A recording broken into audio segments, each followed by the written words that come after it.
Tiny black twins beg a billionaire CEO for help, and he instantly bursts into tears. On a freezing winter night, two little girls stop a powerful man outside a glittering charity gala, barefoot, shivering, clutching each other's hands. They whisper, "Please, sir, our mummy's sick. She said you can help." The crowd freezes, cameras flash, and the man everyone calls heartless suddenly breaks down in front of the world. But why? These girls aren't just strangers. They carry a secret that could destroy his perfect empire or save his soul, a forgotten past, a mother on the brink, and a truth money can't bury. As guilt collides with grace, he'll have to face the one thing he's spent a lifetime running from. What happens when the world's richest man discovers the only thing he can't buy is forgiveness? Tell me in the comments where you're watching from right now, and if this story speaks to you, make sure you hit subscribe so you don't miss the next one. The December wind whipped around the elegant columns of the Atlanta Convention Center, carrying snowflakes that danced in the glow of camera flashes. James Ellison adjusted his bow tie, a gesture more habit than necessity, as he emerged from another successful charity gala. At 45 years old, he had mastered the art of appearing engaged while keeping his emotions safely locked away. The marble steps gleamed with a thin layer of frost, and his Italian leather shoes clicked against them as he descended. His driver, Thompson, stood ready beside the sleek black limousine, its polished surface reflecting the twinkling city lights like stars fallen to earth. "Mr. Ellison, over here!" The paparazzi called out, their cameras creating a storm of flashes. James offered his practiced smile, the one that graced magazine covers but never quite reached his eyes. He'd perfected it over 15 years of building his real estate empire, a smile that said both everything and nothing at all. The crowd pressed against the velvet ropes, seeking autographs, handshakes, anything from the man Forbes had dubbed Atlanta's golden boy. James nodded politely, already reaching for the car door, ready to retreat into his familiar solitude. That's when he heard it. A small voice, barely louder than a whisper, somehow cutting through the chaos. "Please, mister."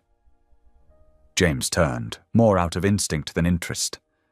There, at the edge of the crowd, stood two little girls. Their matching purple dresses were far too thin for the winter chill, and they huddled together like sparrows in a storm.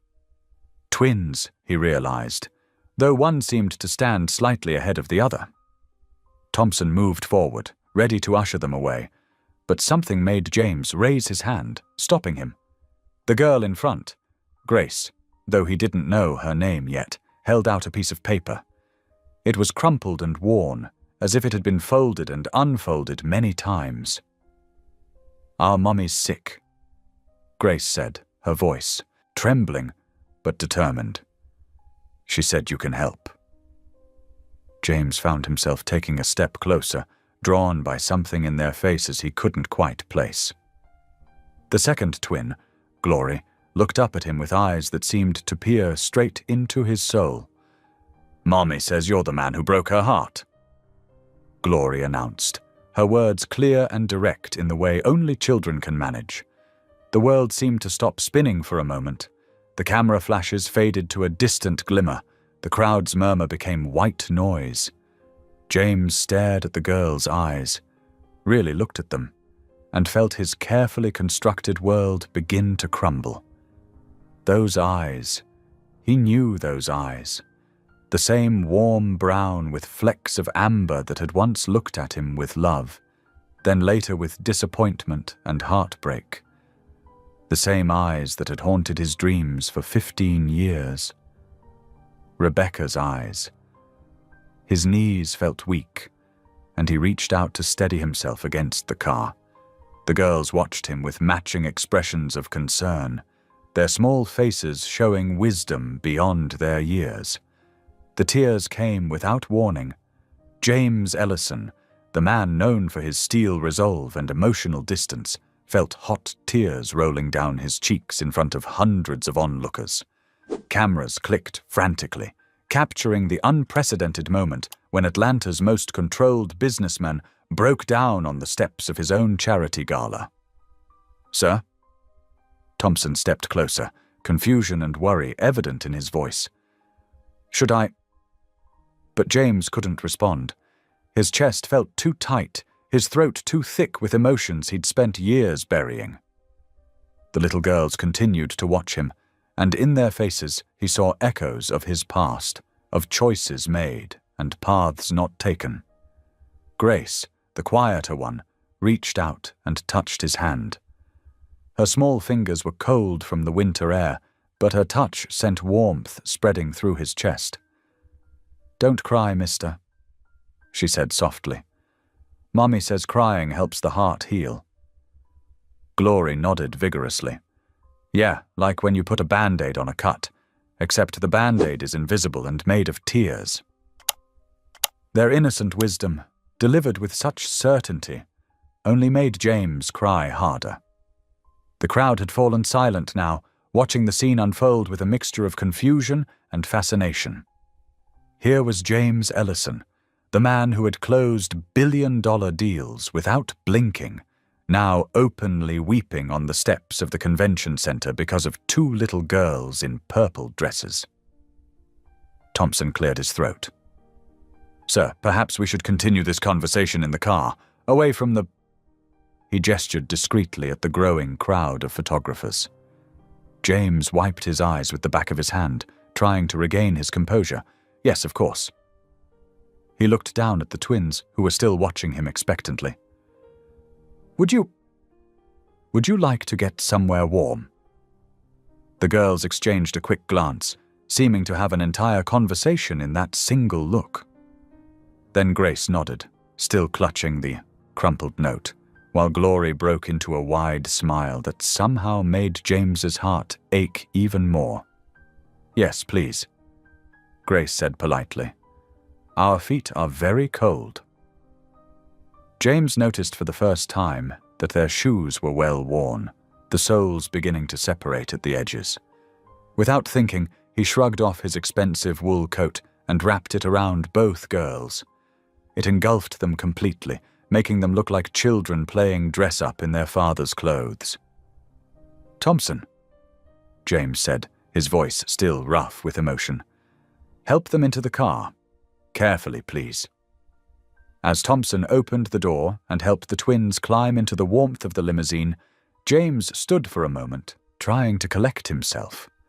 The cameras continued to flash, and he knew tomorrow's headlines would be full of speculation about his public breakdown. For the first time in his career, he found he didn't care. He slid into the car after the girls, closing the door on the chaos outside. In the quiet interior, illuminated by the soft glow of the accent lighting, he could see them more clearly. They couldn't be more than 6 years old, with matching braids tied with purple ribbons that coordinated with their dresses. They sat close together on the leather seat, still wrapped in his coat, looking both afraid and determined. "Can I—" James had to clear his throat again. "Can I see that note?" Grace carefully unfolded the paper and handed it to him. Her hands were steady, but he could see the worry in her eyes. Glory leaned forward, watching his face intently as he began to read. James felt his heart skip a beat as he recognized the handwriting immediately. Even after 15 years, he would know those careful curves anywhere.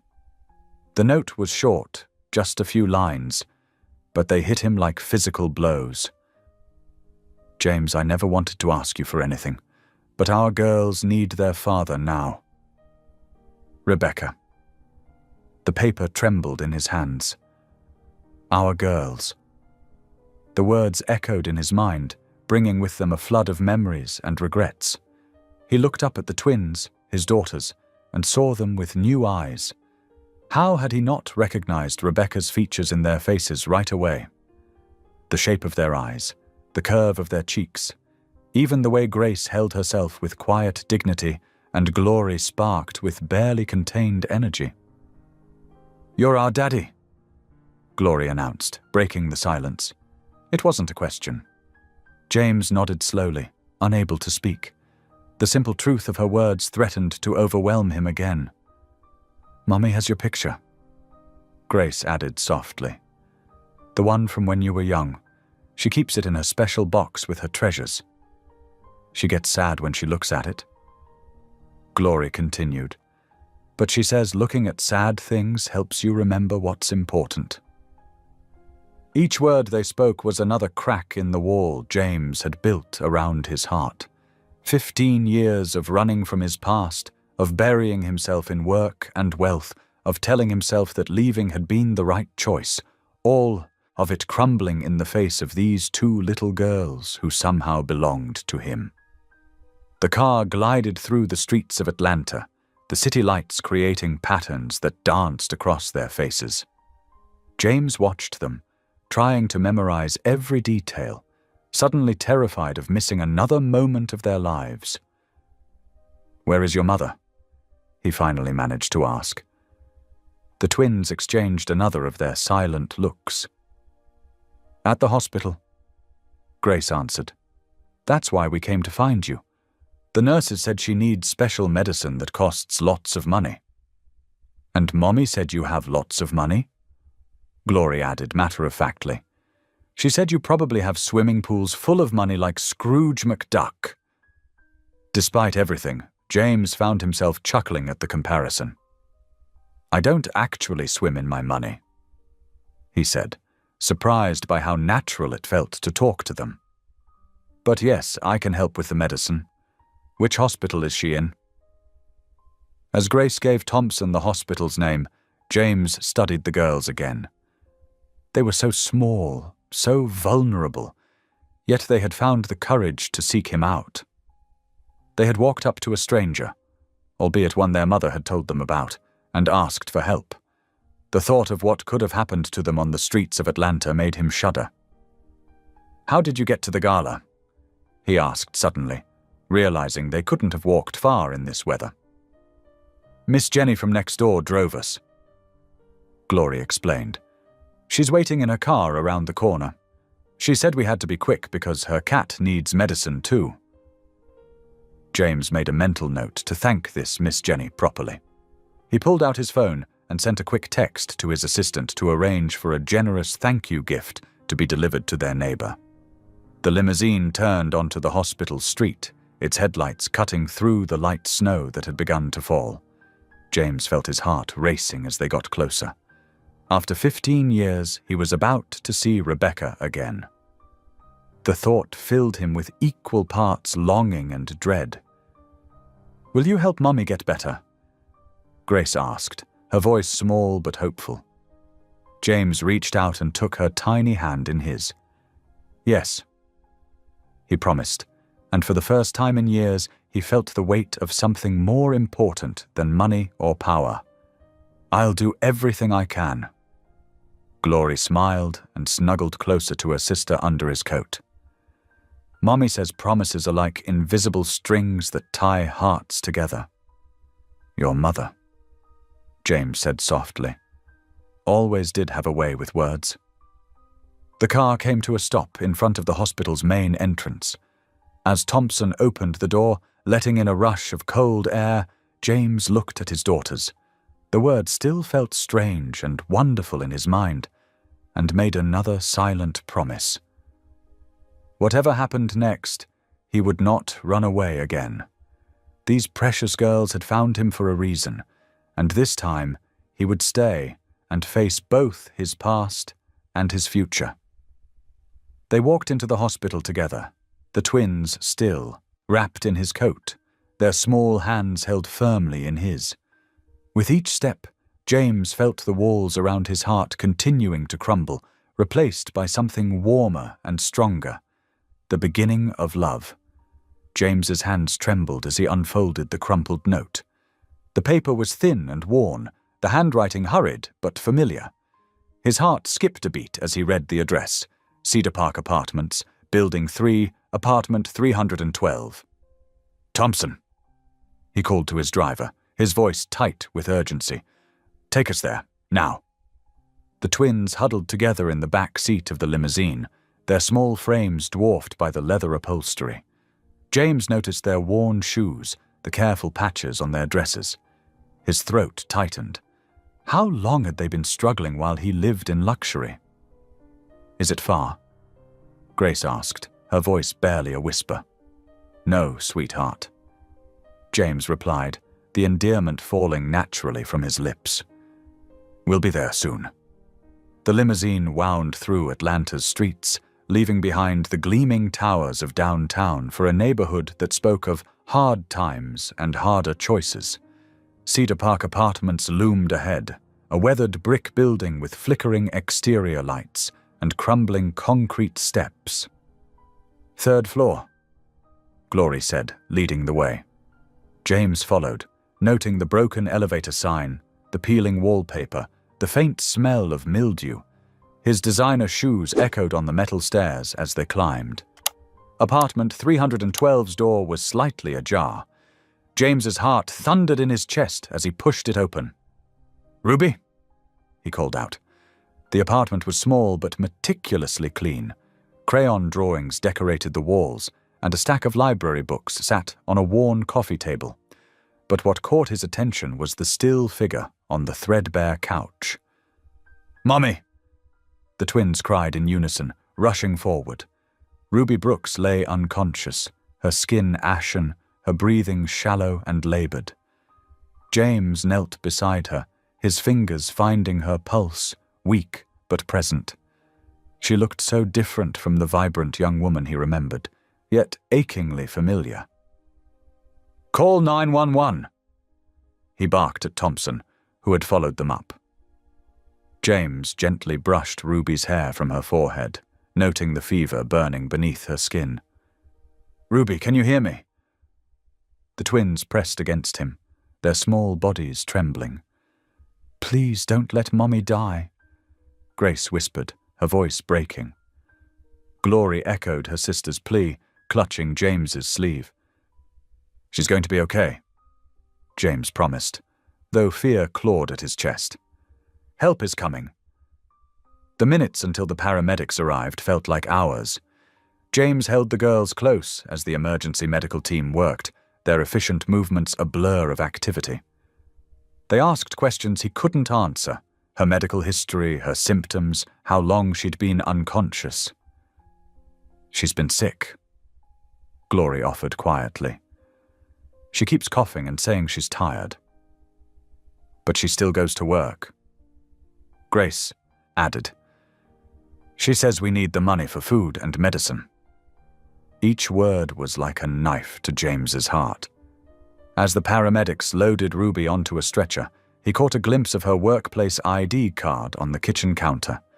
His world tilted on its axis as he read, "Brooks Ruby, maintenance staff, Ellison Enterprises, 2016. 7 years ago. The same time he'd ended things with a young woman who'd tried to tell him something important, something he'd refused to hear. The same time he'd buried himself in work, expanding his empire while ignoring the growing emptiness inside. "Sir." A paramedic touched his arm. "Are you family?" James looked at the twins, their faces mirror images of hope and fear. "Yes," he said firmly. "We're going with her."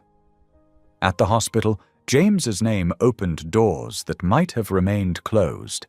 He insisted on a private suite in the best wing, making calls that had specialists arriving within the hour. While doctors examined Ruby, he focused on the girls, arranging for toys, blankets, and food to be brought to the waiting room. "Are you really going to help Mommy?" Glory asked as she clutched a new teddy bear.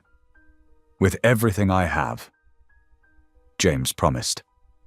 He watched as the girls finally succumbed to exhaustion, curling up together on the waiting room sofa. Someone had brought them soft blankets with cartoon characters, and they looked so small, wrapped in them. Standing there in the quiet hospital corridor, James felt the full weight of his realization crash over him. The timing of Ruby's employment at his company, the girls' age, their familiar eyes. It all pointed to one overwhelming possibility. These precious, brave little girls who had walked up to him at the gala might be his daughters. The shame of his past actions threatened to choke him. He'd been so focused on building his empire, so convinced that success and wealth were all that mattered. He'd dismissed Ruby's attempts to contact him, had his assistant screen his calls, had buried himself in meetings and deals and acquisitions. A nurse approached with a clipboard full of forms. "Mr. Ellison, we need some information about Ms. Brooks." James straightened, his jaw set with determination. "Of course. And I want to be clear. Ms. Brooks is to receive the best care available. Money is no object." As he filled out the forms, his gaze kept returning to the sleeping twins. Grace murmured something in her sleep, and Glory automatically reached for her sister's hand. The sight made his chest ache with a mixture of love and regret. The night stretched on, marked by the quiet beeping of machines and the soft footsteps of hospital staff. James remained vigilant, watching over both Ruby and the girls, his mind racing with memories and possibilities. He'd spent years building walls around his heart, protecting himself from emotional entanglements. But now, as he sat in the sterile hospital waiting room, those walls were crumbling. Tomorrow would bring questions and complications. There would be medical decisions to make, explanations to give, and a past to confront. But for now, James simply watched his possible daughters sleep, memorizing their peaceful faces and making silent promises to do better, to be better, for all of them. The morning sun crept through the hospital window, casting long shadows across Ruby's pale face. James had dozed off in the visitor's chair, his suit wrinkled and his tie loose around his neck. The steady beeping of medical monitors had become a familiar rhythm through the night. A small sound made him stir. Ruby's eyes fluttered open, confusion clouding her features as she took in her surroundings. When her gaze landed on James, her expression hardened. "You shouldn't have come," she said, her voice hoarse but sharp. James leaned forward, relief washing over him. "Ruby, don't." She turned her head away, fingers clutching at the thin hospital blanket. "You already helped enough when you left." The words hit him like physical blows. He deserved them. Everyone.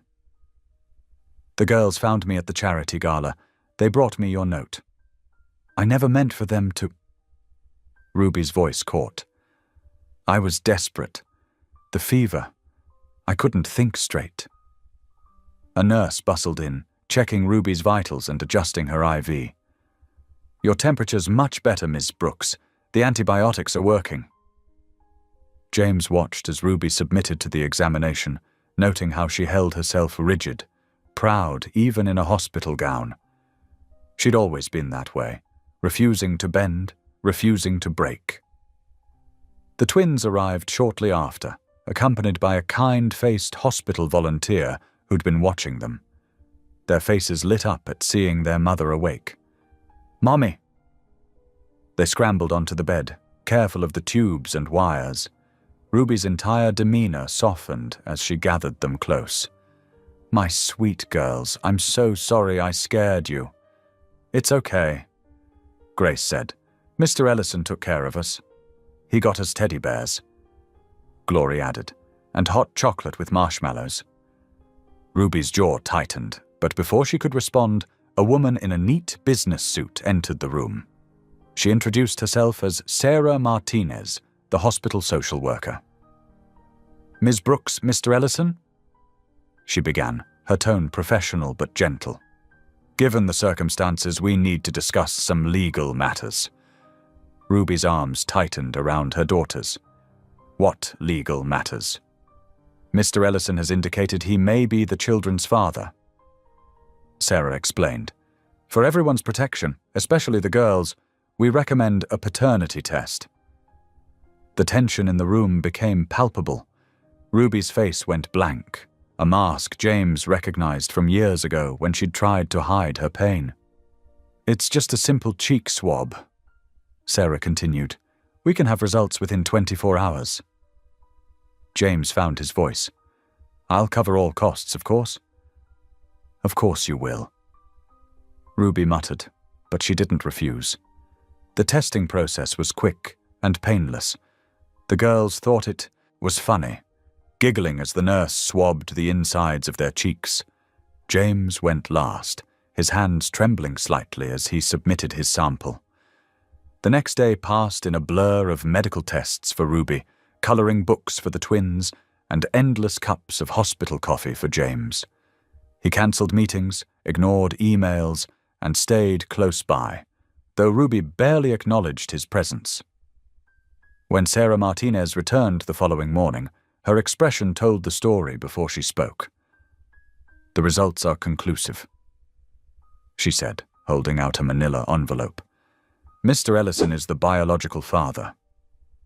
James sank into a chair, devastation and relief warring in his chest. He'd known, deep down, from the moment he'd seen their eyes, but having it confirmed made everything real in a way he couldn't ignore. "Daddy?" Glory's small voice cut through his thoughts. Both girls stood before him, hope shining in their faces. "Are you really our daddy?" He nodded, unable to speak. They launched themselves at him, little arms wrapping around his neck. "We have a daddy," Grace exclaimed. "A real daddy." James held them close, breathing in the sweet smell of their hair, feeling their tiny hearts beating against his chest. Tears rolled down his cheeks unchecked. When he looked up, he caught Ruby watching them, silent tears streaming down her face. She quickly turned away, wiping at her cheeks with trembling hands. The rest of the day passed in a whirlwind of paperwork and conversations with doctors about Ruby's recovery plan. James insisted on covering all medical expenses and arranging for home care once she was released. Ruby's protests were weak, her illness having sapped her strength. That evening, after the girls had fallen asleep in the reclining chair by Ruby's bed, James found himself wandering the hospital corridors. His feet carried him to the small chapel on the first floor. The space was quiet, peaceful. A few electric candles flickered at the front, casting soft shadows on the walls. James sank into a pew, his head bowing. "God," he whispered, his voice rough with emotion. "I don't know if you're listening. I haven't exactly been a regular visitor." He paused, gathering his thoughts. "But these girls, my daughters, they deserve better than what I've been. Ruby deserves better." Tears gathered in his eyes again. "Please, give me another chance to do something good. Help me make this right." The chapel remained silent, but as James sat there in the dim light, he felt something shift inside him. The hollow space that success and money had never filled began to warm with purpose. He had been given a second chance, and this time he wouldn't waste it. The gentle glow of the electric candles illuminated his face, catching the tear tracks on his cheeks. In this quiet moment of prayer, the billionaire CEO who had everything discovered what he'd been missing all along, the chance to be a father, to make amends, to do something truly meaningful with all he'd been given. The morning sunlight filtered through the hospital window, casting a warm glow across Ruby's bed. Her color had improved since that first frightening night, though dark circles still shadowed her eyes. James stood in the doorway, watching as she helped the twins arrange their breakfast on the rolling table. "Look, Daddy James," Grace called out, waving her spoon. "The nice nurse gave us extra orange juice." The name still caught him off guard. Daddy James. They'd started using it 2 days ago, and each time it sent a wave of emotion through his chest. He stepped into the room, carrying a large gift bag and a takeout container. "I brought something for everyone," he said, setting the items down. From the bag, he pulled out 2 identical stuffed unicorns, their rainbow manes sparkling in the sunlight. The girls squealed with delight, abandoning their breakfast to grab the toys. "They're so pretty." Glory hugged hers tight. "Look, Mommy." Ruby managed a small smile. "What do we say?" "Thank you, Daddy James." They chorused. James then opened the takeout container, releasing the aroma of homemade chicken soup. "And for you, Ruby, from that little place on Highland Avenue you used to mention." Her eyes widened slightly. "You remembered?" "Something stick with you," he said quietly. Ruby accepted the soup, her fingers brushing his briefly. "Thank you," she murmured, the words carrying more warmth than they had in days. The morning unfolded peacefully. James had cleared his schedule, letting his executive team handle the day-to-day operations. Instead of boardroom meetings, he sat cross-legged on the floor with the twins, helping them build towers with the wooden blocks he'd brought yesterday. "Hiya, Daddy James." Grace giggled as their tower swayed precariously. "Careful now," he cautioned, steadying the structure. "Sometimes slow and steady wins the race." From her bed, Ruby watched their interaction. Her expression was guarded, but James caught moments when it softened, especially when the girls laughed. "You know," she said during a quiet moment when the twins were absorbed in their play, "bringing gifts doesn't make up for 7 years." James met her gaze. "I know that. Do you?" Her voice was low, meant only for him. "Because those little girls have spent every birthday, every Christmas, every scraped knee and nightmare wondering why they didn't have a daddy who loved them." The words hit him like physical blows. "Ruby, And your money can't fix that," she continued. "Your expensive toys and fancy food, they're nice, but they're not what our daughters needed all these years." James set down the block he was holding.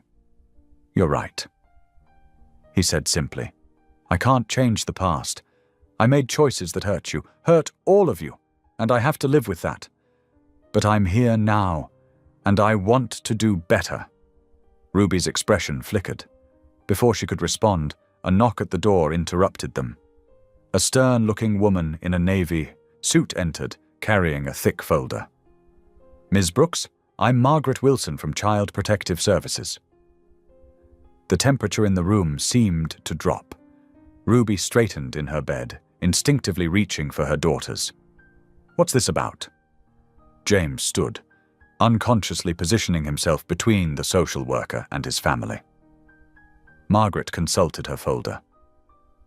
"We're conducting an assessment of the children's living situation. Ms. Brooks, our records show you're currently unemployed and without stable housing. Combined with your medical condition, I have a home." Ruby protested. "It's just temporary. A month-to-month rental in a building with multiple code violations." Margaret read from her notes. "And no income since your illness began 3 months ago." The twins had stopped playing, sensing the tension. They pressed close to their mother's bed, eyes wide with worry. "What are you saying?" Ruby's voice trembled slightly. "I'm saying that without significant changes in your situation, we may have no choice but to recommend temporary foster placement for Grace and Glory while you get back on your feet." "No!" The word burst from Ruby's throat. "You can't take my babies!" James stepped forward. "There has to be another solution." Margaret turned to him. "Mr. Ellison, while your recent involvement is noted, the children's long-term stability is our primary concern." "Mommy?" Glory's voice quavered. "We don't want to go away." Ruby pulled both girls onto a bed, holding them close. "You're not going anywhere," she whispered fiercely. "I promise." James watched them huddled together, his heart aching. The past week had changed something fundamental inside him. These weren't just obligations or responsibilities, they were his daughters, his family. And Ruby, despite her justified anger, was their mother, the woman who'd raised them alone while he'd buried himself in wealth and work. "Ms. Wilson," he said, his voice steady. What exactly would Ruby need to demonstrate to ensure the girls stay with her? Margaret consulted her notes again. Stable housing in a safe neighborhood, reliable income or savings to provide for the children's needs, a support system for childcare during her recovery, medical compliance, and follow-up care. Ruby's face fell with each requirement, but James was already thinking, calculating. How long does she have to arrange this? Given the urgency of the situation, we'd need to see significant progress within 2 weeks. 2 weeks. James looked at Ruby, saw the fear and determination warring in her expression. She'd always been proud, unwilling to accept handouts. But this wasn't about pride anymore. It was about keeping their family together. The rest of the afternoon passed in a haze of worry. James stayed longer than usual, helping distract the twins with stories and games while Ruby dozed fitfully. When evening came, he tucked the girls into their makeshift bed on the reclining chair, their new unicorns clutched tight in their arms. "Daddy James," Grace whispered as he adjusted her blanket. "Yes, sweetheart. Are they really going to take us away from Mummy?" His throat tightened. "No, honey. We're going to make sure that doesn't happen." "Promise." He kissed her forehead softly. "I promise." Later, as Ruby picked at her dinner, she spoke quietly. "I don't want your money, James. I know you don't, but let me help, not for you, for them." She looked at their sleeping daughters, her expression vulnerable in a way he hadn't seen since those early days 7 years ago. "I can't lose them," she whispered. "They're everything to me." "We won't let that happen," James assured her. "Whatever it takes, Ruby, we'll figure this out together." She met his gaze, and for the first time since their reunion, he saw a glimmer of trust in her eyes. It wasn't forgiveness, not yet, but it was a start. A small crack in the wall between them, letting in just enough light to see the way forward. James paced the hospital room that evening, his mind racing through possibilities. Finally, he stopped and turned to Ruby. "I can buy you a house," he said. "Something in a good neighborhood, close to good schools, somewhere safe for the girls." Ruby's hands clenched in her lap. "A house?" "Yes, I've already looked at some properties. There's a lovely 3-bedroom in Brookhaven, or maybe—" "Stop!" Ruby's voice cut through his words like a knife. "Just stop. Ruby, please. This could solve everything." She pushed herself up straighter in the hospital bed, her eyes blazing. "You think money fixes everything, don't you? That's always been your answer. Throw enough cash at a problem and it disappears. I'm trying to help. You can't buy a family, James." The words exploded from her, sharp with 7 years of hurt. "You can't just walk in here with your wallet open and expect everything to be okay. Where were you when I was working 3 jobs while pregnant? Where were you during the endless doctor visits, the sleepless nights, the birthday parties where they asked why they didn't have a daddy like other kids?" A small sob from the corner made them both freeze. Grace and Glory stood there in their matching pajamas, tears streaming down their faces. "Please don't fight," Grace whimpered. "We'll be good," Glory added. "We promise." The sight of their daughter's distress hit James like a physical blow. He crossed the room and knelt before them, his expensive suit wrinkling against the linoleum floor. Hey, he said softly, opening his arms. The girls rushed into them, burying their faces against his shoulders. "Nobody's fighting because of you, and you're already so good. Are they going to take us away because you and Mommy are mad at each other?" Grace's voice was muffled against his jacket.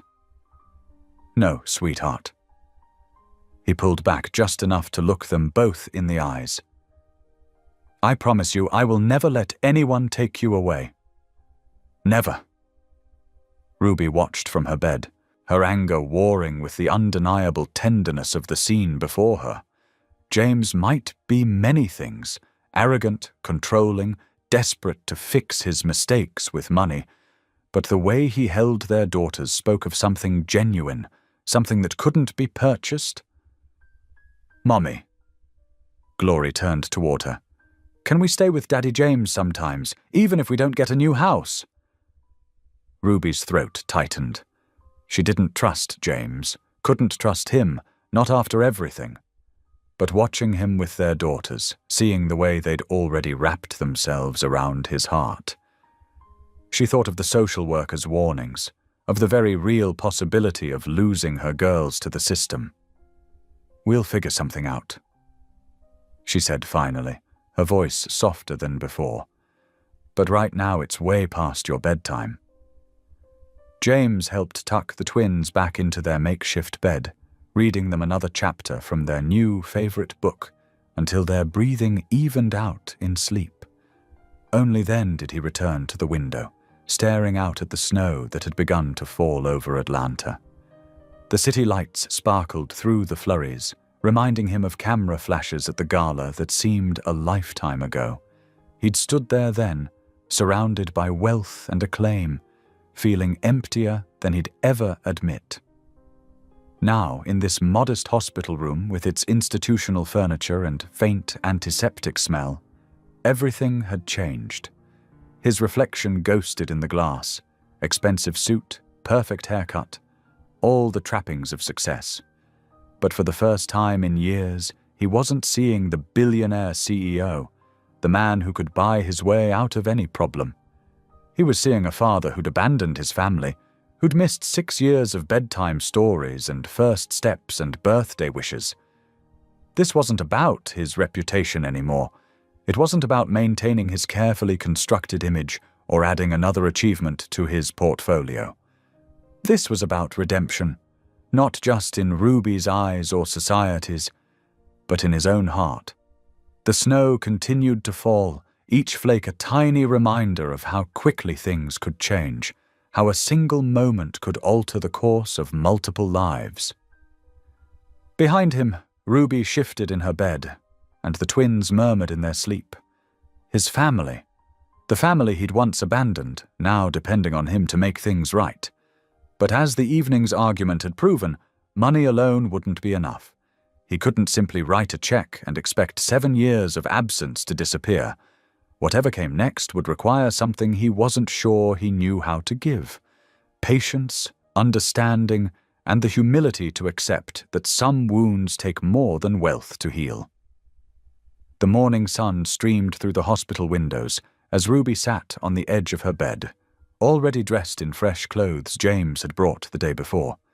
Her discharge papers lay signed on the bedside table, marking the end of her hospital stay, but the beginning of new uncertainties. "Mummy, are we going home now?" Grace asked, clutching her favorite stuffed rabbit. Before Ruby could answer, James stepped into the room, his presence filling the doorway. "Actually, I've arranged something temporary, just until you're fully recovered," he added quickly, seeing Ruby's expression harden. "It's a furnished apartment near here, so you won't have to climb 4 flights of stairs while you're healing." "We don't need—" Ruby began. "It's for the girls," James interrupted softly. "They need somewhere safe and warm while you get better." Glory bounced on her toes. "Does it have a big TV? Can we watch cartoons?" James smiled, some of the tension leaving his shoulders. "Yes, it does, and there's a park right across the street." Ruby looked at her daughter's hopeful faces and felt her resistance crumbling.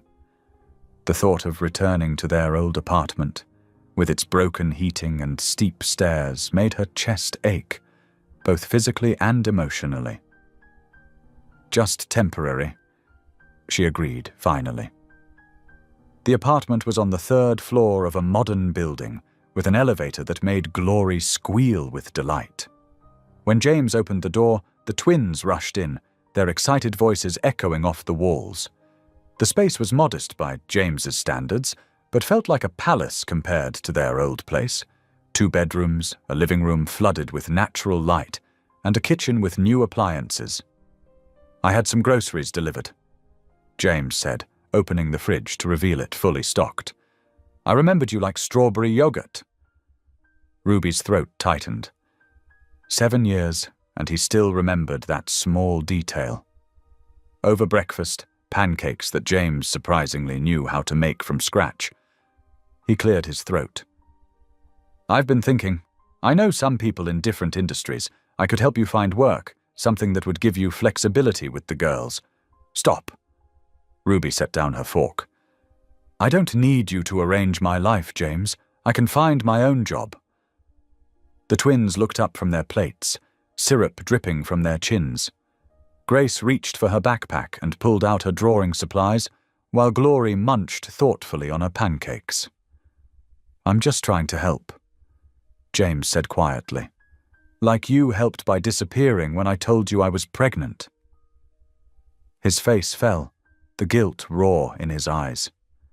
Before he could respond, Glory piped up. Daddy James, can you make more pancakes? These are way better than the frozen ones. The tension cracked slightly, and James managed a small smile. Of course, sweetheart. While he worked at the stove, Grace and Glory settled at the coffee table with their crayons and paper. They drew with intense concentration, occasionally whispering and giggling together. When they finished, they proudly displayed their artwork. Stick figures of 4 people, all holding hands and smiling beneath a bright yellow sun. That's you, Mummy, Grace pointed. And that's Daddy James. See, we're all happy. Glory grabbed tape from her school supplies and carefully attached the drawing to the refrigerator. Now it looks like a real home. Ruby watched James stare at the drawing, his hands trembling slightly as he flipped another pancake. The simple artwork seemed to affect him more deeply than any $1,000,000 painting in his office. Days began to pass in a strange, cautious peace. They fell into an unexpected routine. Morning medication for Ruby, followed by short walks to build her strength. James would join them for breakfast before work, then return in the evening with dinner or groceries. He attended every doctor's appointment, taking detailed notes and asking questions Ruby hadn't thought to ask. One evening, while the girls were absorbed in their favorite cartoon show, James's phone buzzed continuously. He silenced it without looking. Shouldn't you get that? Ruby asked. It's just work. Nothing urgent. James Ellison ignoring work calls. The world must be ending. He smiled slightly. Maybe it's being reborn instead. The next morning, his assistant Margaret called in a panic. Mr. Ellison, you've missed 3 board meetings this week. The Tokyo investors are getting nervous, and the quarterly projections— Handle it, Margaret, he interrupted, watching Glory teach Grace a clapping game. Reschedule everything non-essential. But sir, what should I tell them? Tell them I'm dealing with something more important than money. He hung up before she could protest, joining the twins in their game instead. His expensive suit jacket lay forgotten on a chair, his sleeves rolled up as he struggled to master the complicated clapping pattern. Ruby observed from the kitchen, mixing her morning medications with juice. The scene before her was everything she'd once dreamed of. James playing with their daughters, laughter filling the air, a home full of love. But dreams had burned her before. That evening, after the girls were asleep, she found James on the balcony, staring at the city lights. What happens when your guilt wears off, James? She asked quietly. He turned, confusion crossing his face. What? This? She gestured to the apartment, the drawings on the fridge, the toys scattered across the floor. Playing house, playing daddy. What happens when you've done enough to ease your conscience? Ruby, because they love you now. She continued, her voice breaking slightly. They draw pictures of you. They wait for you every evening. They call you Daddy James. So when you decide you've paid your debt and go back to your real life, it won't just be me you're leaving this time. The words hung between them, heavy with the weight of their shared past and uncertain future. James opened his mouth to respond, but Ruby turned away, retreating to her room before he could see the tears threatening to fall. Through the thin walls, she could hear Grace and Glory's soft breathing from their room, peaceful and unaware of the complexities swirling around them. Their innocent drawings still decorated the fridge. A paper family, smiling and whole, everything their real family had never been. The morning started like any other, with James bringing coffee and breakfast before work. But everything changed when his phone started buzzing non-stop. Ruby noticed his face go pale as he scrolled through messages. "What's wrong?" she asked, setting down Grace's orange juice. James wordlessly handed her his phone. On the screen was a glossy magazine website, Celebrity Watch Weekly. The headline made her stomach drop. The Billionaire's secret family, James Ellison's hidden love child twins. Below were several photos. James carrying the sleeping twins from the hospital, Ruby in her wheelchair, even shots of them grocery shopping together. How did they... Ruby's hands shook as she scrolled through the article. It detailed their hospital stay, James's paternity test, and speculated wildly about their past relationship. The writer painted Ruby as a calculating gold digger who'd hidden the children to extract maximum profit. "I'm so sorry," James said softly. "I should have been more careful." Before Ruby could respond, her phone started ringing. Unknown numbers, one after another. She turned it off, but the damage was done. Through the apartment windows, she could see photographers gathering on the street below. "Mommy?" Glory asked, peering out the window. "Why are all those people taking pictures?" Ruby pulled the curtains shut. "It's nothing, baby. Finish your breakfast." James's phone rang again, this time from his board chairman. "I have to take this," he said, stepping onto the balcony. Ruby could hear his voice rising. "No, absolutely not. I don't care about the stock price. I will not deny my children." The twins looked up from their cereal, worried. Ruby tried to distract them with cartoons, but a loud knock at the door made them all jump. "Ms. Brooks, can we get a comment about your relationship with James Ellison? Is it true you kept his children secret for 6 years?" More voices joined in, the knocking growing more insistent. Grace started crying, and Glory covered her ears. James burst back in. "We need to leave. Now, pack some essentials." "This is exactly what I was afraid of," Ruby exploded. "You've turned our lives into a headline. My daughters can't even eat breakfast in peace." "I know, and I'm sorry," James said, helping Grace wipe her tears. "But right now we need to get somewhere safe. I have a house in a gated community, complete privacy, security guards. Please, Ruby." She looked at her frightened daughters and nodded. While James called his driver, Ruby quickly packed overnight bags. The girls clung to each other, unusually quiet. Getting to the car was chaos. Cameras flashed, reporters shouted questions. James shielded the twins with his jacket while security guards cleared a path. Ruby kept her head down, humiliation burning through her. The drive was tense. James's phone kept ringing. His assistant, board, members, PR team. Each time, he rejected the calls. The twins sat huddled together, holding hands. "Did we do something bad?" Grace asked in a small voice. "Is that why everyone's mad?" Glory added. James immediately turned around in his seat. No, sweethearts, come here." He gathered them both into his arms, ignoring his rumpled suit. "You two are the only thing I've ever done right. Those people out there, they just want to tell stories. But you did nothing wrong. You're perfect just as you are." Ruby watched the genuine love in his embrace, the tears in his eyes as he comforted their daughters. For the first time, she truly believed he meant it. The gated community was like entering another world. Manicured lawns, pristine houses, and blessed quiet. The house James brought them to was smaller than Ruby expected, beautiful but not ostentatious. "It's my personal retreat," he explained, helping them with their bags. "Nobody knows about it except my most trusted staff. You'll be safe here." Inside, the twins slowly relaxed, exploring their new surroundings.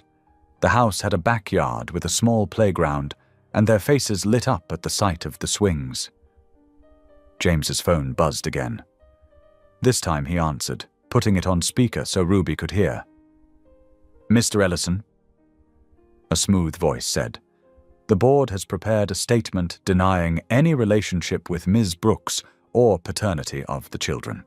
We just need your approval." "No!" James's voice was steel. "I will not deny my daughters. Sir, the stock has already dropped 15 points. Investors are nervous. If you'd just—" I said no. I've spent my life chasing wealth at the expense of everything else. Not anymore. Those little girls are my children, and I'm proud to be their father. If the board has a problem with that, they can find themselves a new CEO. He hung up, meeting Ruby's stunned gaze. "You'd give up your company?" She whispered. "I gave up something far more precious once." He replied quietly, "I won't make that mistake again." The sound of laughter drew their attention to the backyard, where Grace and Glory were taking turns on the swings, their earlier fears forgotten. The late afternoon sun caught their matching braids, and for a moment everything else, the reporters, the scandal, the pressure, faded away. Ruby watched James watching their daughters, saw the fierce love and protection in his eyes. The cold businessman she'd known 7 years ago would never have chosen family over fortune. Maybe people really could change. Her phone buzzed with another unknown number. She declined it, but not before seeing dozens of missed calls and messages. Their lives had been turned upside down, exposed for public consumption. Yet somehow, watching her daughters play freely in their new sanctuary, seeing James choose them over everything he'd built, Ruby felt something she hadn't expected. Hope. The girls ran inside, cheeks flushed from playing. "Daddy James!" they called, in unison. "Come push us on the swings!" He smiled, shrugging off his suit jacket. "Coming, sweethearts." As he joined them in the backyard, Ruby heard Glory ask again, softer this time, "Are you sure we didn't do anything wrong?"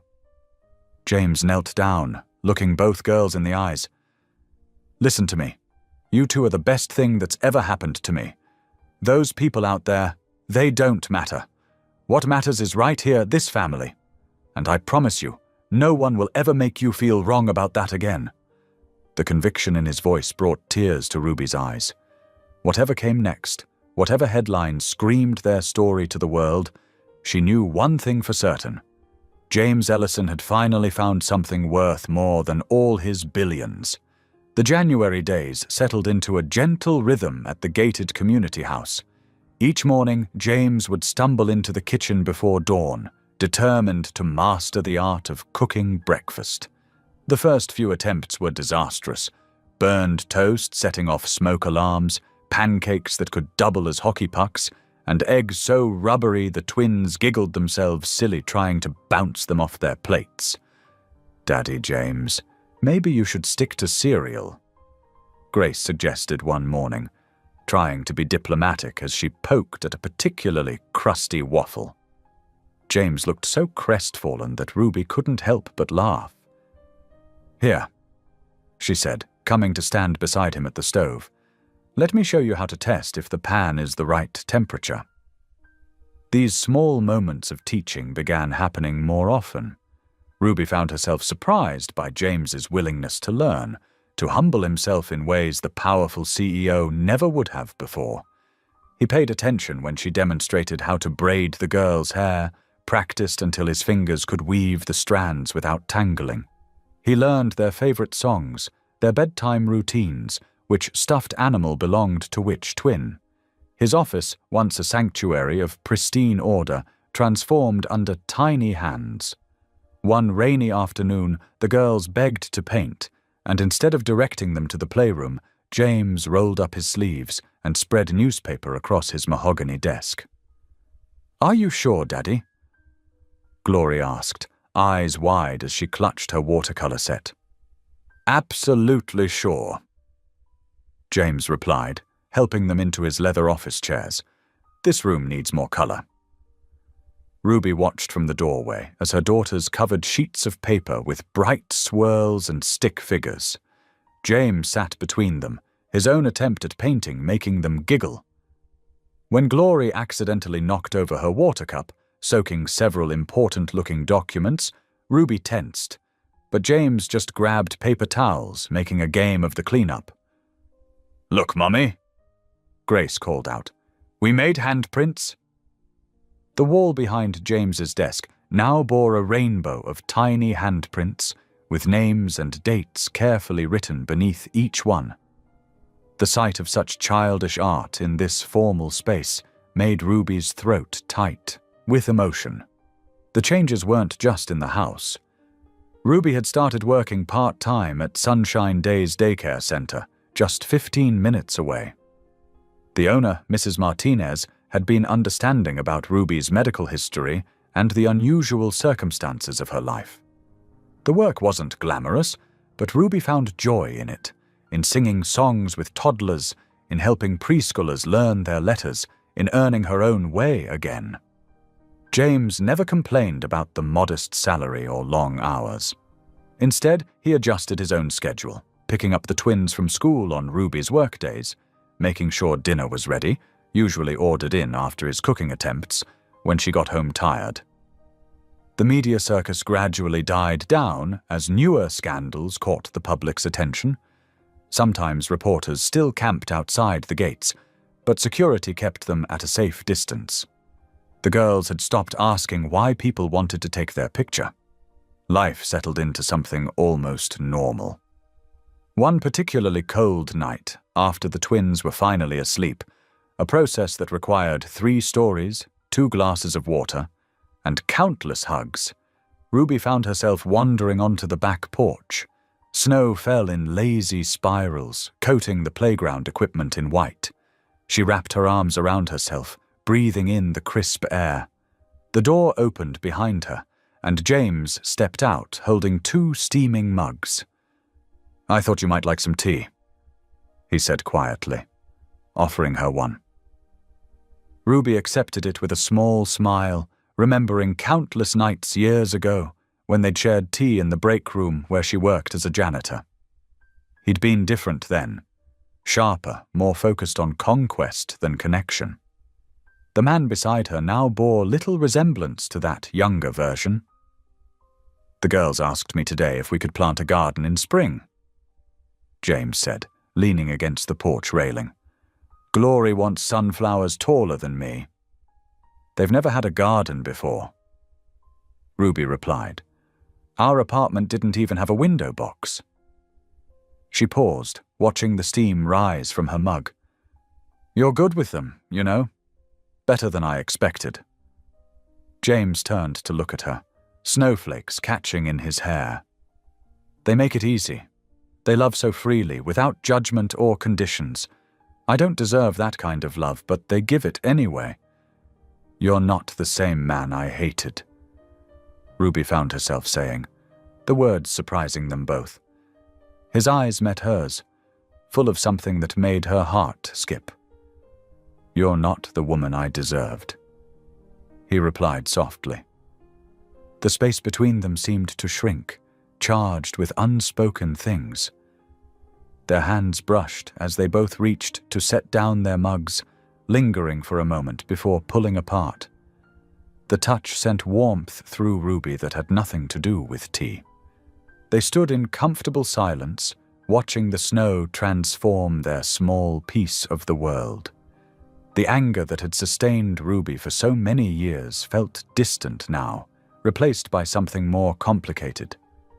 The man beside her was neither the cold-hearted businessman who'd abandoned her nor the knight in shining armor come to rescue her. He was just James, flawed and trying, learning to be both father and friend. The warmth between them was real but fragile, like the first green shoots of spring pushing through frozen ground. Neither seemed willing to risk breaking it with words or demands. For now, it was enough to stand together in the quiet night, watching snow fall on the swing set where their daughters played, sharing space and silence and possibility. The porch light cast their shadows long across the fresh snow, and Ruby found herself studying them, no longer separate entities filled with hurt and mistrust, but something new, something slowly healing. The bitter cold couldn't touch the warmth blooming in her chest, tender and cautious as a first flower after winter. James stood before the floor-to-ceiling windows of his executive office, gazing at the Atlanta skyline he'd helped shape over 2 decades. The city stretched before him like a glittering chessboard, one he'd mastered through calculated moves and ruthless strategy. But now, looking at his reflection in the glass, he saw something different. A man transformed by love. On his desk sat a framed crayon drawing, stick figures of 4 people holding hands, signed in wobbly letters by Grace and Glory. It had become his most precious possession, worth more than all the real estate deals and corporate acquisitions combined. His executive assistant, Margaret, entered with a stack of papers. "The board meeting is in 30 minutes, Mr. Ellison. They're expecting the quarterly projections." James turned, a small smile playing at his lips. "Actually, Margaret, could you call an emergency press conference for tomorrow morning? There's something I need to announce." That evening, as he drove home, his phone buzzed constantly with messages from board members and investors who'd caught wind of the impending announcement. He ignored them all. His mind was made up. The house was warm and bright when he arrived. The sounds of children's laughter drifted from the kitchen, where Ruby was helping the twins with their homework at the dining table. The scene still took his breath away. This simple, precious gift of family he'd nearly thrown away. "Daddy James," the girls chorused, abandoning their math worksheets to run to him. He scooped them both up, their giggles filling the air. Ruby looked up, her eyes questioning. She'd grown more beautiful to him each day, her strength and grace humbling him constantly. "Everything okay?" she asked, noting his early return. "Better than okay," he said, setting the girls down. "I need to talk to you about something important." Later, after the twins were asleep, James and Ruby sat in the living room. The fireplace cast dancing shadows on the walls as he shared his plan. "I'm stepping down as CEO," he said simply. Ruby's eyes widened. "James, you can't." "I can and I will." He leaned forward, his voice passionate. "These past months have shown me what really matters. Money, power, corporate success, none of it fills the empty spaces in our hearts. But watching you, seeing how you've fought to rebuild your life, how you care for our girls despite everything, it's taught me what true strength looks like." He pulled out a folder filled with preliminary plans. "I want to start a foundation. Not just another charity, but something real, something that helps single mothers like you were, women who need a chance to rebuild their lives. Housing assistance, job training, childcare support. Whatever they need to stand on their own feet with dignity." Ruby's hands trembled as she looked through the papers. "The media will say you're doing this for show, to clean up your image." "Let them," James replied firmly. "I'm doing this because it's right. And—" He hesitated, then continued softly. "I want you to help me design it. Be our community advisor. You know better than anyone what these women really need." Tears glistened in Ruby's eyes. "You really mean this?" "With all my heart." The next few weeks passed in a whirlwind. The press conference caused exactly the sensation James had expected. "Billionaire's Redemption Project," the headlines screamed. Business analysts debated his sanity. Social media exploded with speculation about his motives. But through it all, James remained focused on what mattered. He worked with Ruby to develop programs that would make real differences in people's lives. She brought a perspective he could never have had, understanding the daily struggles, the emotional toll, the need for support that went beyond just money. The foundation's opening ceremony was held on a bright spring morning. The twins wore matching pink scarves Ruby had knitted herself, bouncing with excitement as they helped cut the ribbon. James had insisted on keeping the ceremony intimate, with just a few carefully selected media outlets present. Standing at the podium, James looked out at the small crowd. His prepared speech lay forgotten in his pocket as he spoke from his heart instead. 7 months ago, 2 little angels found me at a charity gala. They handed me a note that changed my life forever. I thought I had everything: wealth, power, success. But I was empty inside. Through them, and through their incredible mother, I learned what real wealth looks like. It looks like forgiveness, like second chances, like love that persists even when we don't deserve it. He gestured to the building behind him, a renovated community center that would serve as the foundation's headquarters. This isn't about redemption, it's about recognition. Recognition that every person deserves dignity, every mother deserves support, every child deserves hope, and maybe, just maybe, in helping others heal, we find healing ourselves. Ruby stood nearby, proud tears rolling down her cheeks as the twins held her hands. When James finished speaking, they joined him at the podium. Cameras flashed, capturing not a scandal, but a family united by love and purpose. As the crowd dispersed and the twins chased each other around the new playground equipment, Ruby turned to James. Her eyes held a warmth that made his heart skip. "Maybe you can't buy forgiveness," she whispered, echoing words she'd once thrown at him in anger. But now they carried a different weight. "But maybe you can live like you've been forgiven." James felt something shift in his chest, the last piece of his old self falling away, making room for something new. The man who had once measured his worth in dollars and deals now understood a different kind of currency. The wealth of a child's trust, a woman's forgiveness, a family's love. The foundation would help hundreds, maybe thousands of families over the years to come. But standing there, watching his daughters play while Ruby's hand found his, James knew the greatest transformation had happened within his own heart. The cameras caught that moment too, not as breaking news or social commentary, but as hope made visible, a testament to love's power to change everything. The kitchen was filled with the warm aroma of chicken soup, Ruby's grandmother's recipe that she'd finally agreed to teach James. The twins sat at the dining table, swinging their legs as they colored in their activity books. James stirred the pot, sneaking glances at Ruby, who was setting the table with careful precision.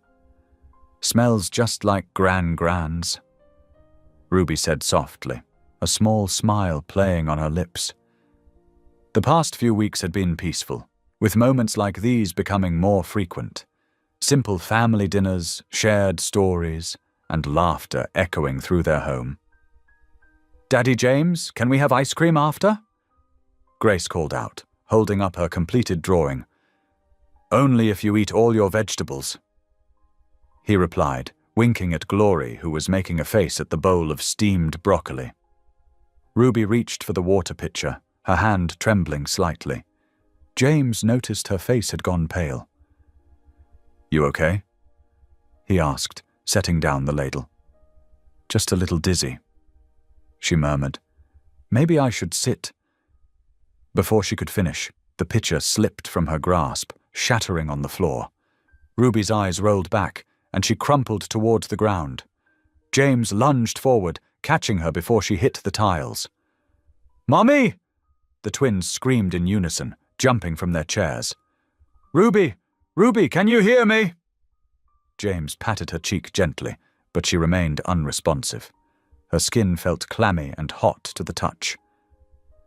"Girls, get your shoes on right now," he commanded, trying to keep his voice steady despite the terror clawing at his chest.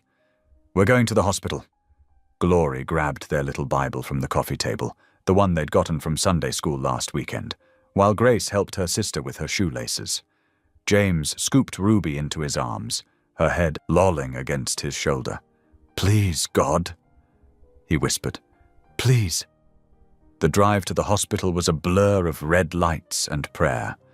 The twins huddled in the back seat, clutching each other's hands and their Bible, whispering the simple prayers they'd learned in Sunday school. James kept glancing in the rearview mirror, his heart breaking at their frightened faces. Emergency room staff rushed to meet them as James carried Ruby through the sliding doors. "She just collapsed," he explained, his voice cracking. "She had pneumonia a few months ago, but she was getting better."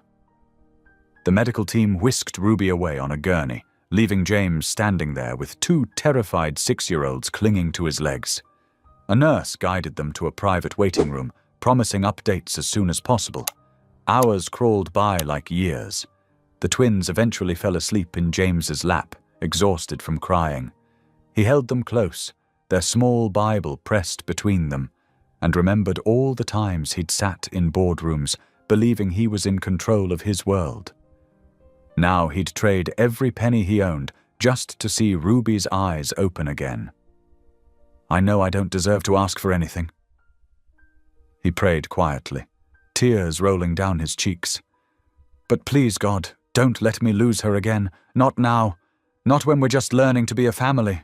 These girls need their mother. And I—" His voice broke. "I need her too." The doctor finally appeared just as dawn was breaking, his face grave. James gently shifted the sleeping twins onto the waiting room couch and stepped into the hallway. "We've identified a severe infection," the doctor explained, his voice low and serious. "It appears to be a complication from her previous illness that went undetected. She's in critical condition, Mr. Ellison. We're starting her on aggressive antibiotics, but her system is very weak." James gripped the wall for support. "But she'll recover, right? Like last time?" The doctor placed a hand on his shoulder. "We'll do everything we can," he said quietly. "But you should prepare for the worst. The next 24 hours will be crucial." James slid down the wall, his legs no longer able to support him.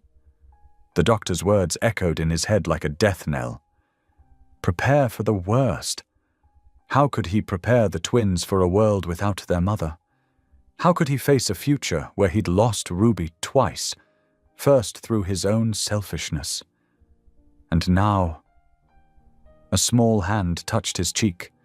Grace had woken up and padded over to him, her sister following close behind. "Daddy James," she whispered, "is Mommy going to heaven?"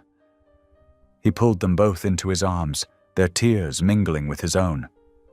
"I don't know, sweetheart," he answered honestly.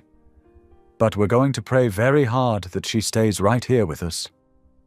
Glory opened their Bible, pointing to a verse they'd highlighted in Sunday school. "Teacher says God listens extra careful to little kids' prayers," she said solemnly. James held his daughters closer, their faith both humbling and strengthening him. Through the window, he could see the sun rising over Atlanta, painting the sky in shades of pink and gold. Somewhere in those halls, Ruby was fighting for her life. And here he sat, a man who once thought money could solve any problem, learning that some battles could only be fought on your knees. The twins began to pray in their simple, childlike way. "Dear God, please make Mommy better. We promise to eat all our vegetables and be super good if you let her stay with us. Amen." James closed his eyes, adding his own desperate plea to theirs. The morning light grew stronger, but the shadow of fear refused to lift. All they could do now was wait and hope and pray that somehow love would be enough to bring Ruby back to them. The doctor's words hung heavy in the air. We'll do everything we can, but you should prepare for the worst." James had never felt more helpless in his life. All his wealth, all his power, all his connections, none of it could guarantee that Ruby would open her eyes again. All he could do was hold his daughters and whisper broken prayers into the growing light of dawn. The minutes stretched into hours, and hours into days.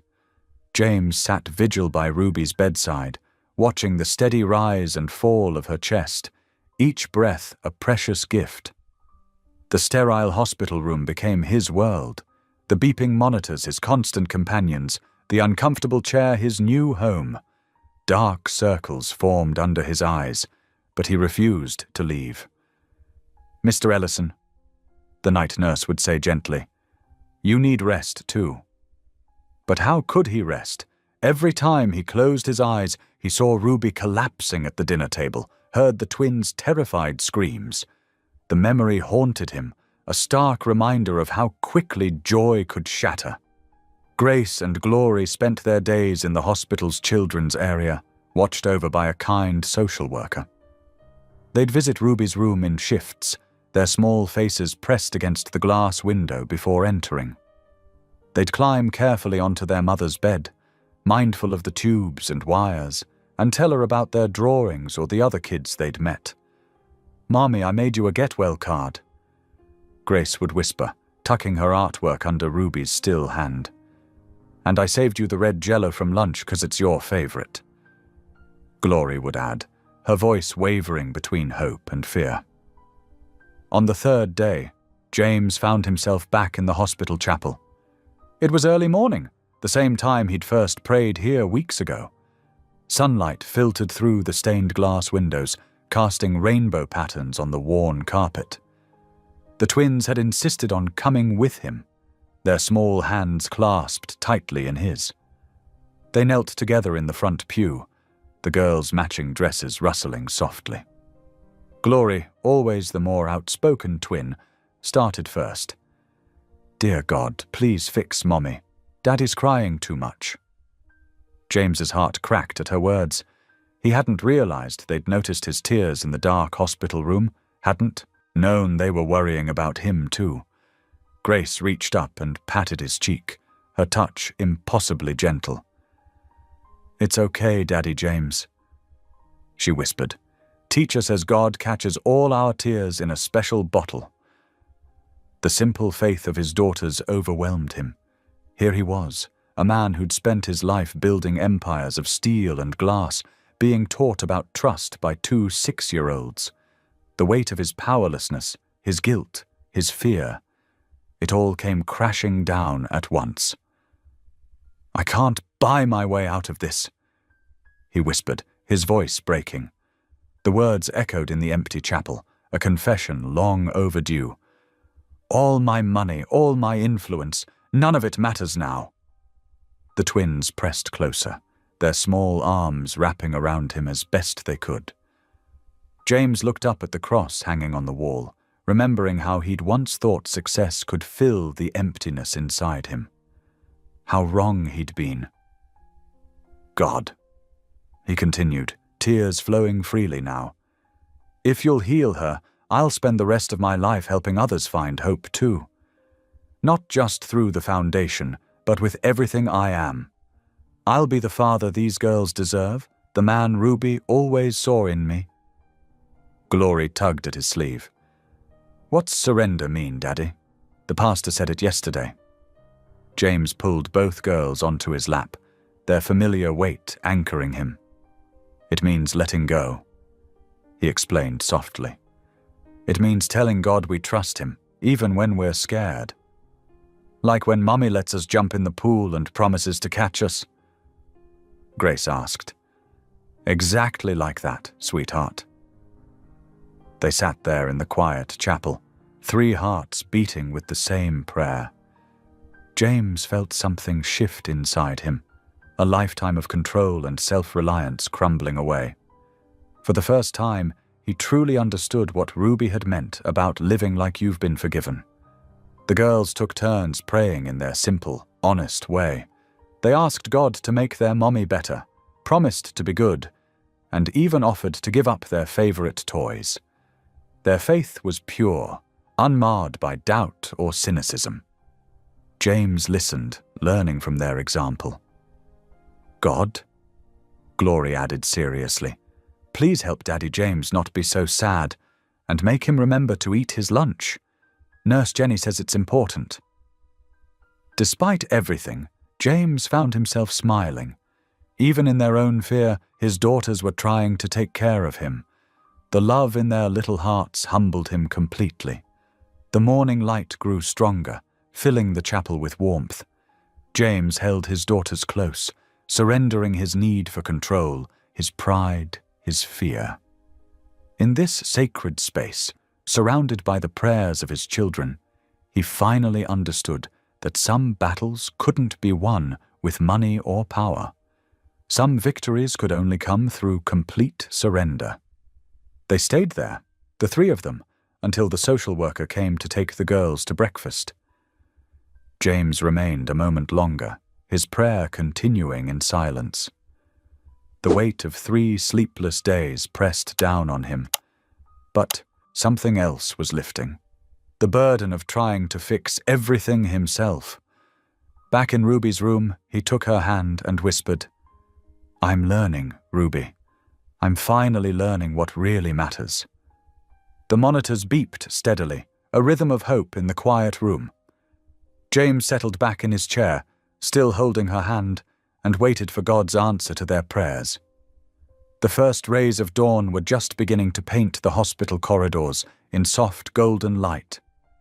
James sat in his usual spot beside Ruby's bed, his suit jacket draped over the back of the chair, his tie long since discarded. Dark circles shadowed his eyes from 3 sleepless nights of vigil. The steady beeping of monitors had become a familiar rhythm, almost like a heartbeat. He was just beginning to drift into an exhausted doze when a slight movement caught his attention. Ruby's fingers twitched in his hand. His heart leaped as her eyelashes fluttered, then slowly opened. Those beautiful amber eyes, the same ones their daughters had inherited, focused on him with surprising clarity. "You prayed," she whispered, her voice faint but steady. Not accusatory, not questioning, just a simple statement of fact. James couldn't hold back the laugh that bubbled up through his tears. Relief, joy, and something deeper, something that felt remarkably like grace, overwhelmed him completely. "For the first time in my life," he admitted, squeezing her hand gently. His voice was rough with emotion. "And it worked." Before Ruby could respond, excited squeals erupted from the doorway. Grace and Glory burst into the room, their matching pajamas rumpled from sleeping in the waiting area. Their social worker, Ms. Thompson, stood in the doorway with an indulgent smile, having clearly lost the battle to keep them calm. "Mommy! Mommy!" they cried in unison, practically climbing over each other to reach the bed. James helped them up carefully, making sure they didn't disturb any of the medical equipment. "My babies," Ruby breathed, her eyes filling with tears as she wrapped her arms around them. The girls peppered her face with kisses, chattering excitedly about everything she'd missed. "We prayed really hard," Glory announced proudly. "And Daddy James prayed too," Grace added, even though he didn't know how. Ruby's eyes met James's over their daughters' heads. Something passed between them, understanding, perhaps, or forgiveness. Maybe both. The moment was interrupted by Dr. Chen's arrival. He checked Ruby's vitals, reviewed her charts, and shook his head in amazement. "I've been practicing medicine for 25 years," he said, "and I have to call this nothing short of a miracle. The infection has completely cleared. Your vital signs are stable. Even your underlying condition shows remarkable improvement." James watched as the doctor continued his examination. His logical mind wanted to question it, to demand scientific explanations and detailed medical reports. But his newly awakened heart knew better. He thought about the chapel, about his daughter's simple faith, about the moment he'd finally surrendered everything to something bigger than himself. Throughout the morning, nurses came and went. The twins refused to leave their mother's side, curling up next to her on the bed while sharing stories about the past few days. They told her about the rainbow lights in the chapel, about the nice cafeteria lady who gave them extra pudding, about how Daddy James hadn't eaten his lunch even when Nurse Jenny scolded him. Ruby's strength grew steadily as the hours passed. By late afternoon, she was sitting up, managing small sips of water and even a few bites of soup. James watched it all with wonder, remembering the doctor's grave warnings just days ago. His hardened heart, the one that had trusted only in wealth and control for so long, couldn't deny the miracle unfolding before him. As evening approached, the twins finally succumbed to exhaustion, falling asleep on the small couch in the corner. James helped Ruby adjust her position so she could watch the sunset through the large window. The sky was painted in brilliant shades of pink and orange, a celebration of life itself. "You've changed," Ruby said softly, breaking the comfortable silence between them. James nodded, choosing his words carefully. "I needed to," he replied. "These past weeks, seeing you, knowing the girls, watching how you face everything with such faith, it's changed everything." Ruby's hand found his on the bedside rail. "I used to think you were so strong," she admitted. "All that power, all that success. But real strength isn't about control, is it?" "No," James agreed, thinking about his moment of complete surrender in the chapel. "Real strength is about letting go, about trusting something bigger than yourself." They watched as the last rays of sun gave way to the first stars of evening. The city lights began twinkling below, but the view inside the room, their sleeping daughters, their joined hands, the miracle of healing, was far more beautiful.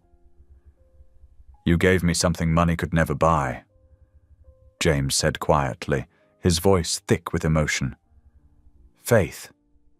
Ruby squeezed his hand, understanding the weight of those words coming from a man who had once believed everything had a price. "Faith was always free," she said softly. "You just had to be ready to receive it." The monitors continued their steady rhythm, a reminder of how close they'd come to losing everything. But in that moment, watching the night sky with Ruby's hand in his, James felt richer than he'd ever been in his life. His wealth wasn't measured in dollars anymore, but in the sound of his daughter's peaceful breathing, in the warmth of Ruby's touch, and in the profound certainty that some things, the most important things, couldn't be bought at any price. Outside, the city hummed with its usual evening activity. Inside room 312, a family held on to their miracle, their hearts beating in time with a newfound faith that would change their lives forever. The winter sun cast long shadows across the hospital parking lot as James helped Ruby into his car. The twins bounced excitedly in their booster seats, chattering about going home and decorating for Christmas. Their innocence filled the space between their parents' careful silence. "Are we going to the big house, Mummy?" Glory asked, kicking her feet against the leather seat. "Yes, sweetie," Ruby answered, her voice still a bit weak but growing stronger each day.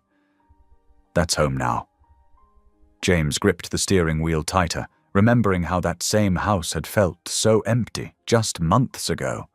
Now it held everything that mattered to him. The drive was quiet except for the girls' animated discussion about ornaments and tinsel. Ruby gazed out the window, lost in thought, while James kept stealing glances at her through the rearview mirror.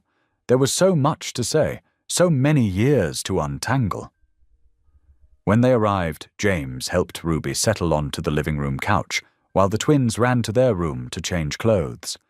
The afternoon light streamed through tall windows, warming the space and highlighting the carefully decorated home that had become their sanctuary.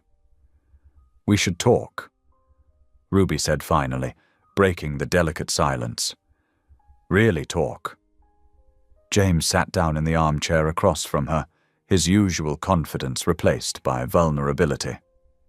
I've wanted to for weeks, he admitted. I just didn't know where to start.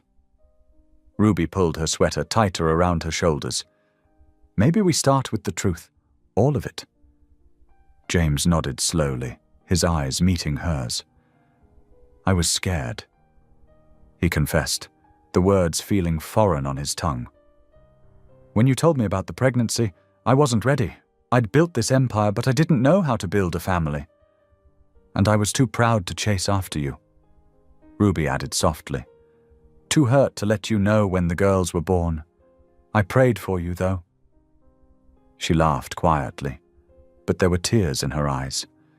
Every single night, even when I was so angry I could barely breathe. You prayed for me? James's voice cracked slightly. Even then? Especially then. I'd pray, Lord, help him find his way back to you. And if it's your will, help him find his way back to us. Ruby wiped away a tear. Sometimes the prayers were more angry than faithful, but I never stopped. James stood up and moved to sit beside her on the couch, careful to maintain a respectful distance. I spent years building skyscrapers, he said, gesturing to the city skyline visible through the window. Bigger and bigger, reaching higher and higher. But I couldn't build the one thing that mattered, a home. And now? Ruby asked quietly. Now I understand that home isn't something you build. It's something you create together, with faith and forgiveness. The twins came rushing back into the room, now wearing matching Christmas sweaters. Can we decorate the tree now? Grace asked hopefully. Please. James and Ruby exchanged glances, a silent understanding passing between them. Yes. Ruby smiled. Let's make this house feel like Christmas. For the next few hours, they transformed the living room together. James brought down boxes of ornaments he'd never used, stored away in the attic for years. The twins exclaimed over every shiny bauble and string of tinsel. Ruby sat in her favorite spot on the couch, directing traffic and untangling lights.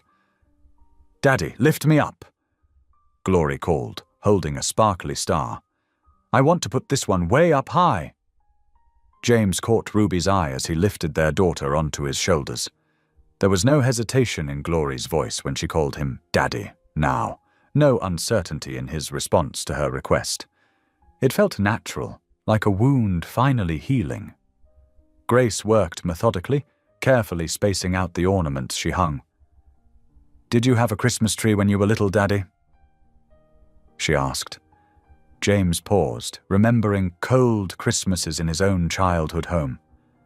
Not often, he admitted, but we're making up for that now, aren't we? Ruby watched him with their daughters, seeing the transformation in his face. The hard lines of the businessman had softened into the warm smile of a father. When Grace brought him a tangled string of lights, he sat cross-legged on the floor with her, patiently working out each knot. I used to think forgiveness was weakness, Ruby said quietly, when the girls were occupied with arranging candy canes. But it takes more strength to forgive than to hold on to anger. James looked up at her, his hand still working with the lights. I don't deserve your forgiveness. That's exactly why it's called grace, Ruby replied. None of us deserve it. We just have to be humble enough to accept it. As the afternoon turned to evening, the room grew darker, making the tree lights shine brighter. James plugged in the final strand, and the whole tree sparkled to life. The twins gasped in delight, their faces glowing in the rainbow lights. Mummy, look, Grace exclaimed suddenly. Daddy's smiling now. Ruby glanced over at James, catching him in an unguarded moment of joy. Their eyes met, and she couldn't help but smile too. In that moment, she saw not the wealthy businessman who had broken her heart, but the father her daughters needed, the man who had finally found his way home. "Yes, he is," Ruby agreed softly. They sat together in the gentle glow of the Christmas tree, not as a perfect family, but as a forgiven one. The twins curled up between them, content and secure. Outside, the city lights twinkled against the darkening sky, but inside, the warmth of home, real home, filled every corner. James looked around at his family, at the life he'd nearly missed, and felt a peace he'd never known in all his years of success. The greatest gift, he realized, wasn't in the presents that would soon go under the tree, but in the precious chance he'd been given. The chance to finally build not a house, but a home. The Atlanta spring arrived with a burst of dogwood blossoms and fresh beginnings. On a bright March morning, crowds gathered outside a newly constructed complex in the heart of the city. The Grace and Glory homes stood proudly, not towering like James's previous developments, but warm and welcoming with their 3-story buildings painted in cheerful yellows and soft blues. Ruby Brooks stood at the entrance, her hands steady on the ceremonial scissors. She wore a simple cream dress that made her glow in the morning light.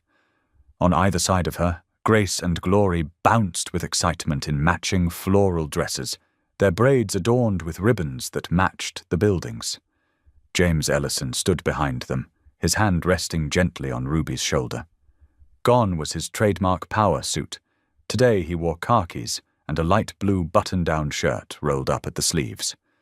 The change in his appearance reflected the deeper transformation within. "The Grace and Glory homes," Ruby announced into the microphone, her voice clear and strong, "represents more than just housing.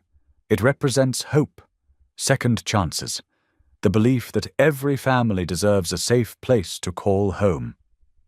Camera shutters clicked rapidly as Ruby cut the red ribbon.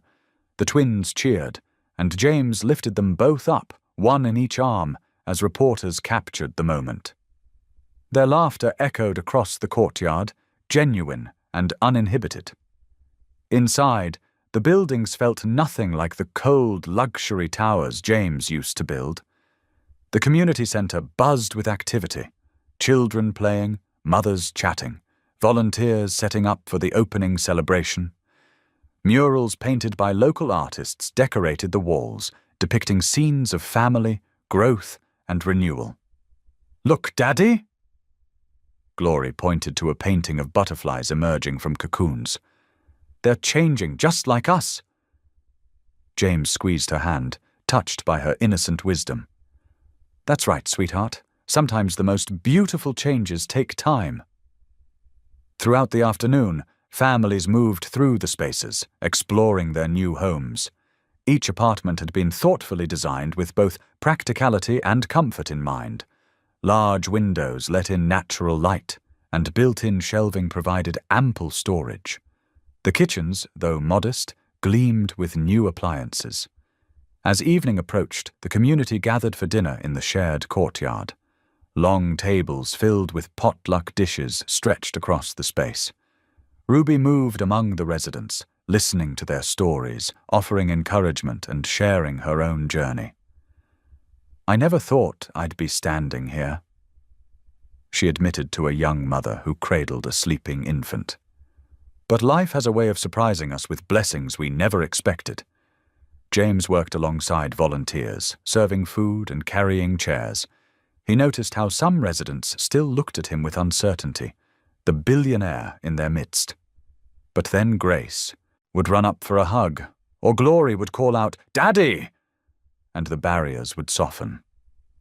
During dinner, Ruby took the microphone again. The setting sun painted the sky in shades of pink and gold, casting a gentle light over the gathered families. "When I was at my lowest," she began, "I thought hope was a luxury I couldn't afford. But hope found me anyway, through my daughter's faith and through unexpected grace." She glanced at James. Sometimes the people we think have hurt us the most become the ones who help us heal.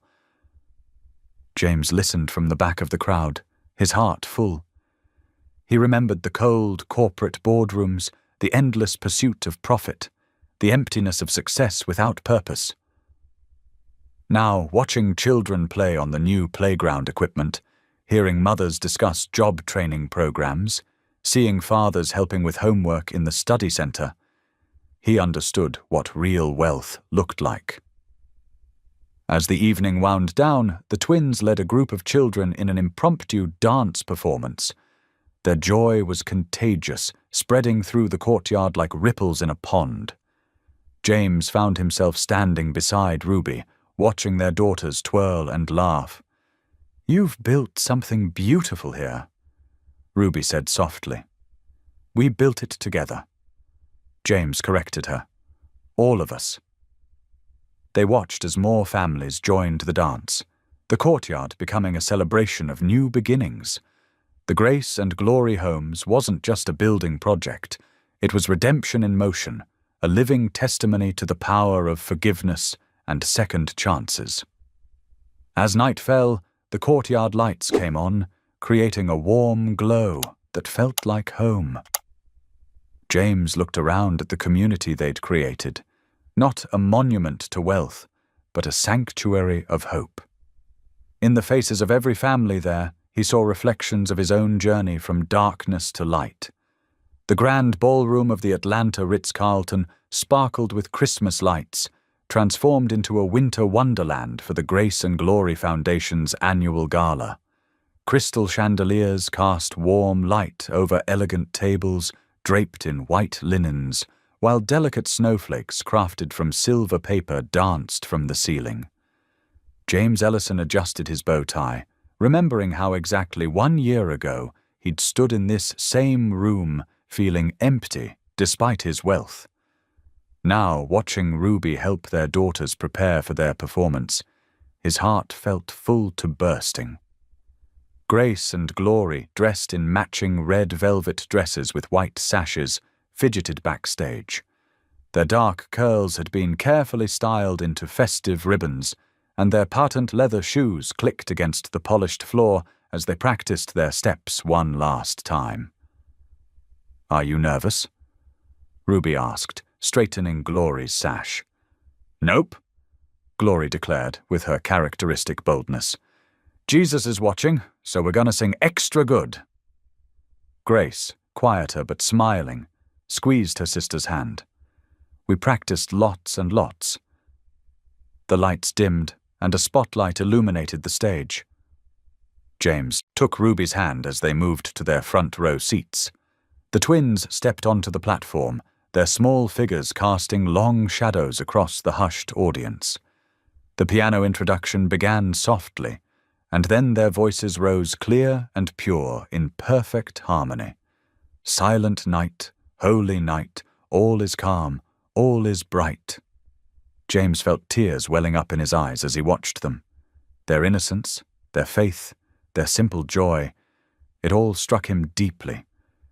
Ruby squeezed his hand, understanding without words. When the carol ended, applause filled the ballroom. The twins beamed with pride, taking their bows just as they'd practiced. But instead of returning to their seats, they ran straight to James, their shoes pattering against the floor. "Daddy!" Glory called out, throwing herself into his arms. "Did you hear us? Did we do good?" "You were amazing," James said, gathering them both close. "Just perfect." Grace looked up at him with her thoughtful eyes. "Daddy?" she asked. "Why did you cry that night when you met us? At the other party?" The question made the busy room seem to fade away.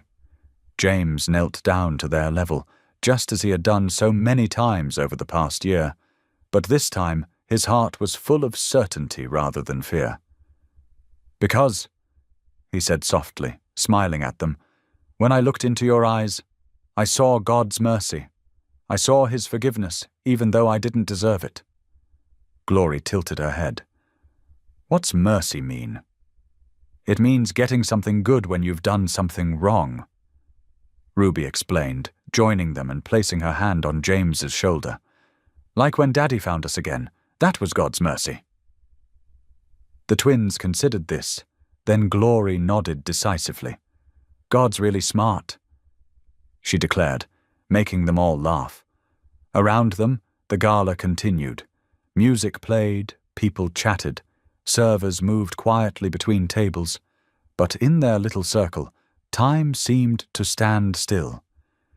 Snow fell softly outside the tall windows, each flake catching the light like a tiny star.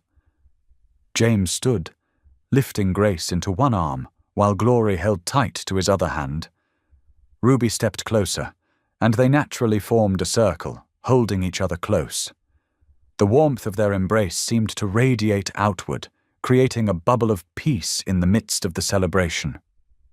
In that moment, James realized that this simple act of holding his family was worth more than all the wealth he'd ever accumulated. This was what real success felt like.